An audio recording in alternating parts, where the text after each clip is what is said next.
ที่แพ้ชีวิตกันไปอยู่นักศึกษาต่างชาติที่สอบปอจีนในวันพักผ่อนโดยย่อวู้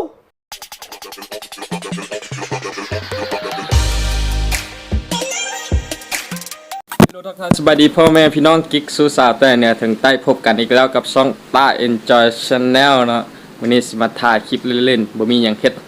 1 วันกับชีวิตเด็กหอนี่ตอนนี้ยังไม่ได้กินข้าวครับ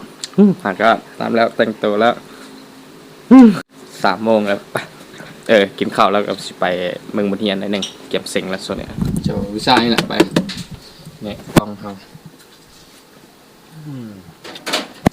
ว่ะอันนี้เป็นโซนปึ้มมีโซนกล้อง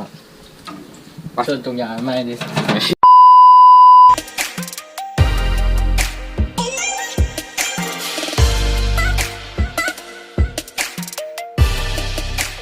ตอนนี้ออกมานอกแล้ววันนี้เป็นวันเสาร์วันอาทิตย์เนี่ยบรรยากาศมันก็เลยเงียบเหงาอีลี่ไปแซ่บภาษากับโบเห็นครับสุผมล่อๆเลยจะคู่อ่ะมีใครตัดให้แจ๊โอ้เดี๋ยวเฟซขึ้นหน้าเลย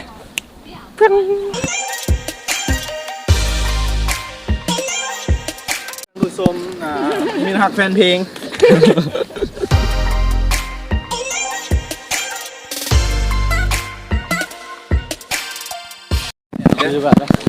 ไปดูทุกวันพูดเสือดอกปิดร้านก่อนปื้มเห็นมันไปดูทุกวันพูดเสือดอกปิดร้านก่อน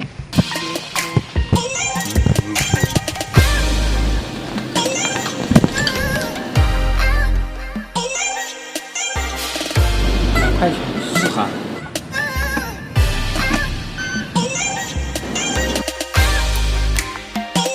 2ละคนหน่อยเลยคนเลยเนาะเงียบไปเอาละเหมือนมีคนเลยแนมหาหมูก็ขับบึ้มโมงจะมาเลย3 โมงอาหารจีนจากเมืองจีนเมนูนี้คล้ายคือกันกับเด็ดฟูบุฟเฟ่ฮันละส่วนราคาสิแพงหรือถูกนั้นขึ้นกับน้ำหนักของอาหารที่เฮาเลือกเป็นจังใดกันไปเบิ่งกันเลยนี่ก็กระเพาะอาหารนะกินก็ละคนเนี้ยก็แซ่บแท้เป็นสไตล์บุฟเฟ่แต่มันโบแมนบุฟเฟ่ราคามันเองกันนะมันละถ้วยนึงเปล่าก็ไปเอาไม่ก็ได้เพราะว่าเขาเป็นลูกค้าเขาจะบ่คิดเงิน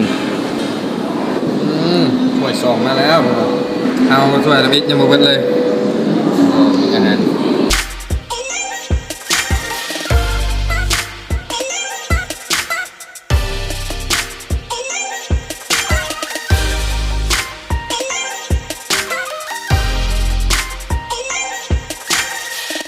ค่อยละหิวน้ำเจ้าทะเลบ่าวเอ้ย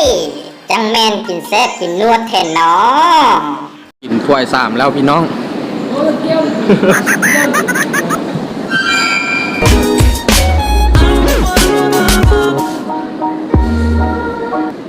ถ้วย4แล้วตอนนี้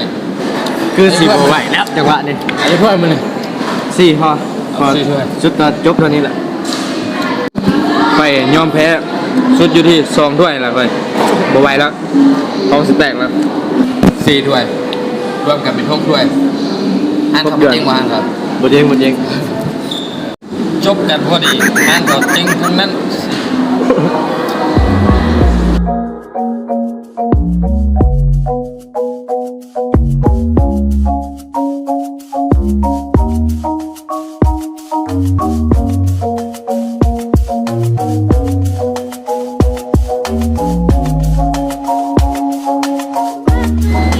ปินไปเสร็จปิน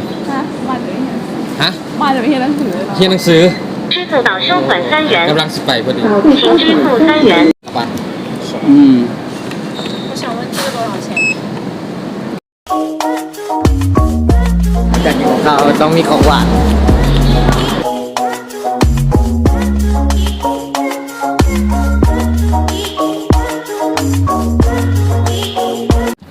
ไปหาน้ำเป็นท่านประจำเขามักไปนั่งเล่นเพราะว่าผู้สาวติดใจผู้สาวขายนะจากคือมันมีผู้หญิงส่วงผู้หญิงกับส่วงผู้ชายภาวนาให้เป็นผู้หญิงเนาะผู้หญิงเสิร์ฟ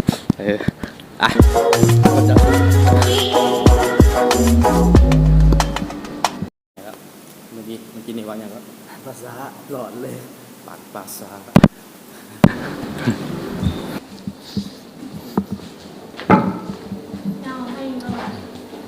要一杯红茶， จะปิ้งน้ำมัน 冰的，多糖。 เอาเจอ ตอนนี้เขามานั่งอยู่ทางในแล้วเงียบไรเอาดังหมดเลยลืมปิดเสียงให้สั่งน้ำเจ้าหนึ่งเป็นน้ำซาปิดเสียงโดยสักกันผู้สาวเซ็ตมาเตะทีมหนึ่งเพราะว่าหยอกเดี๋ยวทาน้ำซาเลยกำลังมาเสิร์ฟตาถูกใจสิ่งนี้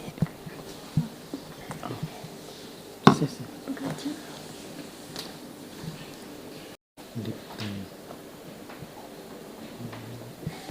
สาเหตุที่คนจีนก็จะเย็นเต็มแบบนี้มันมีความหมายถ้าเย็นบ่เต็มแปลว่าบ่เต็มใจถ้าเย็นเต็มแปลว่าเต็มใจ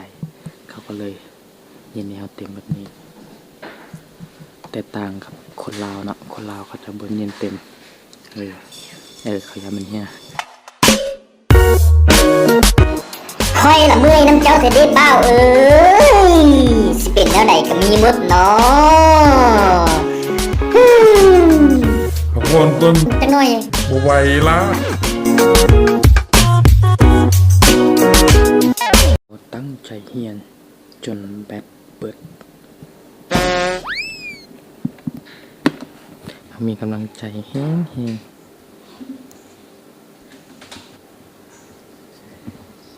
ตอนนี้เราสั่งน้ำไม่แล้วจอกหนึ่งเป็นสนมนี่สเต็กจากเบิกผู้สาวสั่งนอกสั่งน้ำเทียนแต่แค่ผู้สาวมาส่งน้ำแล้วก็เห็นเบิกผู้สาว เบรดค่ะ ความลับแตกหมดเลย มาแล้วเขาเปลี่ยนคนมา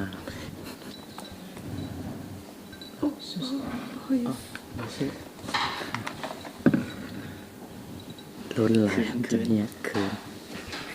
คืนวะ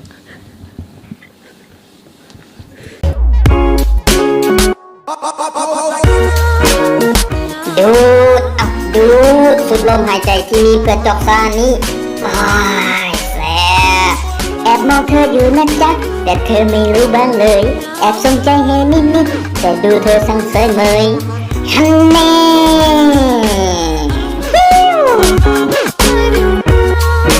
นี่6 โมงแล้วเริ่มค่ำแล้วเมื่อยละเล่นตัวซับเมื่อยวะ เบิ่งวัดเทียนเมื่อยรอบ้าน น้ำมา2 จอกแล้วคนเดียวไปจ่ายเงินแล้วกันเมื่อเขียนไม่ได้ 好谢谢 หอสมุดแล้วคนเริ่มหลายละจักรจะมาใจจะมาแต่เฮียนมื้อนี้วันเสาร์บ่มีเฮียนมื้อแรงมึงกินข้าวกับหยังมื้อแรงกินข้าวกับหยังกินข้าวกับเบียร์ บอกเขากำลังคางงัวอยู่ของ ก็จะกำลังขับมาอยู่กลางเต้นวะ กลางครับสอง เต้น เศร้าเต้นมา2 ชุด สาวเต้นมา2 สุ โต๊ะ ด 50 ชุด โต๊ะ50 สุด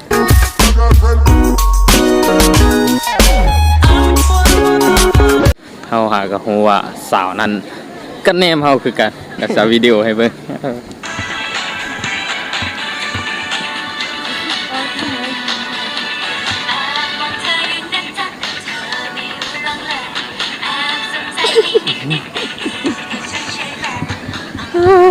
ดีใจเหมือนตึ๊บตื่นเลยเอาใส่เป็นลักปลาป่ะฮะ ไว้รักนะ แม่นแล้วฮะนะ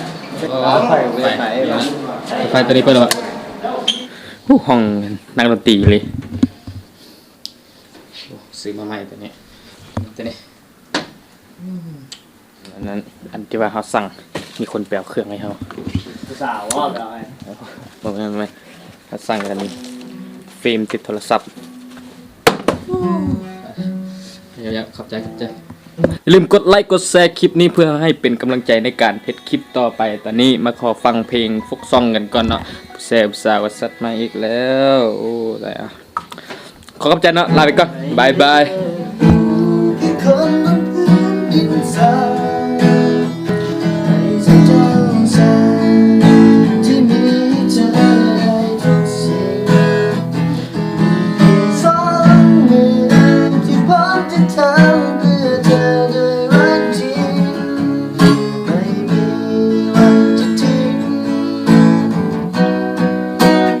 เธอต้องเสียใจ